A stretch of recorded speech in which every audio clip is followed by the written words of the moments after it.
Welcome to The Explainer. Today, we're exploring what I honestly think is one of the coolest superpowers in modern medicine.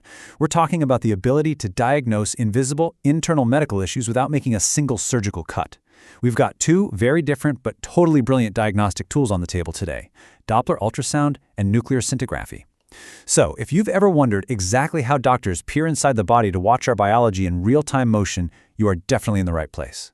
It really begs the question, right? How exactly do doctors see invisible blood flow and complex internal metabolic processes without doing surgery? How do we look beneath the skin to spot a blockage in a vein or detect a failing organ using literally nothing but physics and a bit of human ingenuity? Well, today we're going to unpack the exact science that makes this medical magic happen. Okay, let's dive into this roadmap. First up, tracking the invisible. Then we'll look at the types of Doppler ultrasound. Third, we're talking about the internal radioactive spark. And finally, reading scans and limitations. Let's get into it. Section 1. Tracking the invisible. The outside-in approach. So with this outside-in approach, we're literally projecting energy, specifically sound waves, right into the body to see what's going on. The whole foundation of this tech is something called the Doppler effect. Now, you've probably experienced this in everyday life, right? Like when a police siren speeds past you, the pitch of the siren actually changes as it moves towards you and then away from you.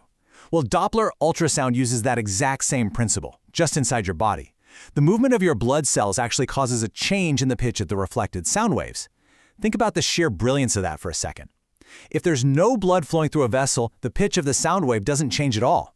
That makes it an absolute genius way to instantly spot blockages or narrowed arteries completely cut-free. And this brilliantly illustrates the mechanical, step-by-step journey of that sound wave. First, the doctor passes a handheld instrument, a transducer, lightly over the skin. You can think of this device like a combined speaker and microphone. It sends high-frequency sound waves deep down into the tissue. Second, those invisible waves bounce off solid objects in your blood vessels, which in this case are your blood cells. Third, because those cells are actively moving, the reflected sound bounces back with a shifted pitch. And finally, a computer catches that returning audio data and processes it into visual graphs or pictures. So it's quite literally translating sound into sight. So why does all of this matter? Well, because tracking these invisible flows has massive, life-saving applications. By just scanning the major arteries of the neck, doctors can reveal narrowing that could lead to a devastating stroke. Or, when used on the leg veins, it can spot deep vein thrombosis, or DVT, which are those dangerous blood clots that could break loose. And if they do break loose, they might travel to the lungs and cause a fatal pulmonary embolism. Doppler ultrasound spots the danger before that even happens. It's also heavily relied upon during pregnancy to check the overall health and blood flow of the unborn fetus. So yeah, a simple change in pitch can quite literally save a life. Moving right along to Section 2. Types of Doppler ultrasound. Categorizing the tech. Now, what's really interesting here is how we move from just listening to sound to seeing complex color overlays as the technology levels up. We start with the bedside or continuous way of Doppler. This one's highly portable, and instead of looking at fancy pictures, the doctor or veterinarian just listens directly to the pitch of the sound to get a really fast estimate of blood vessel damage. Then we step it up to the duplex Doppler. This combines your standard ultrasound pictures with a graph that actually shows the speed and direction of the blood. Next up is color Doppler, which goes a massive step further. It converts those Doppler sounds into actual colors that are overlaid directly onto the picture of the blood vessel. And finally, we've got power Doppler. This is a highly sensitive type of color Doppler used to get those incredibly hard-to-reach images, especially for evaluating blood flow deep within solid organs. Ultimately, why is Doppler the go-to choice for so many medical pros? Well, for starters, it's non-invasive and generally completely painless. But mostly, it does all of this evaluating, checking the amount and speed of blood flow in your arms, neck, abdomen, and coronary arteries without using a single drop of radiation. It's an incredibly safe, risk-free way to replace what used to require much more invasive procedures.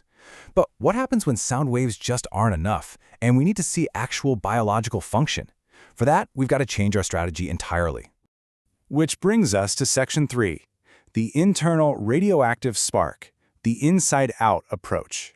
You know, the word scintigraphy actually comes from the Latin word scintilla, which translates to spark.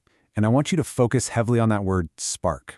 Because unlike ultrasound, where we're pushing sound in from the outside, with scintigraphy, we are literally introducing a radioactive spark right into the patient's internal bloodstream.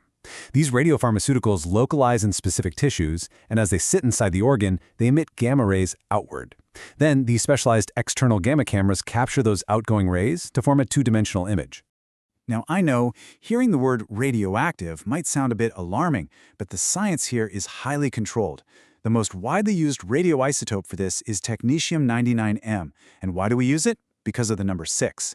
It has a short half-life of exactly 6 hours. This means the radioactivity decays extremely quickly, keeping the total radiation exposure to an absolute bare minimum. To put that into perspective, in veterinary medicine, this short half-life means an animal can be scanned and then safely discharged to go home the very next day.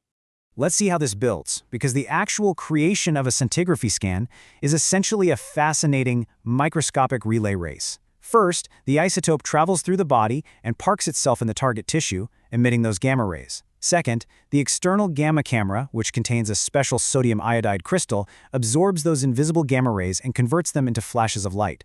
Third, that light is instantly converted into an electrical impulse. And finally, those impulses are mapped onto a screen, creating a detailed image made entirely of tiny dots.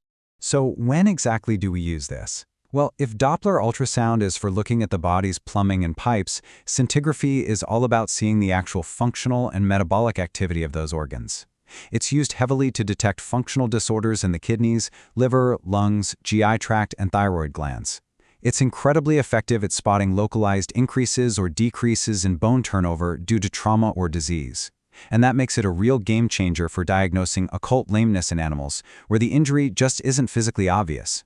It can even be used to detect neoplasms, which are abnormal tissue growths, and to study cardiac function.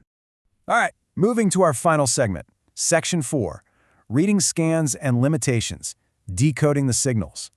Because, let's be honest, capturing the image is really only half the battle. Now the doctor actually has to read it. When a radiologist looks at a scintigraphy scan, they're basically looking at a binary map. So the crucial point here is understanding the difference between hotspots and cold spots. A hotspot is an area on the image showing an increased concentration of radioactivity. This is basically a big neon sign telling the doctor, hey, there's a highly active biological process happening right here, like an inflammatory or pathological response. On the flip side, a cold spot shows a decreased region of radioactivity, which literally forms a void on the scan.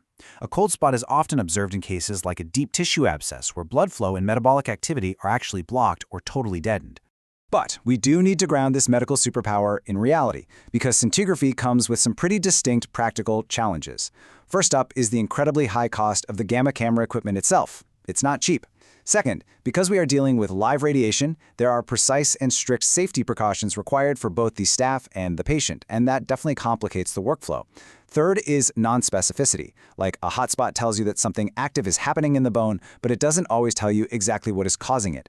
And finally, interpreting these dot-based scans can be notoriously difficult, especially when you're looking at the complex overlapping structures of the skeletal system.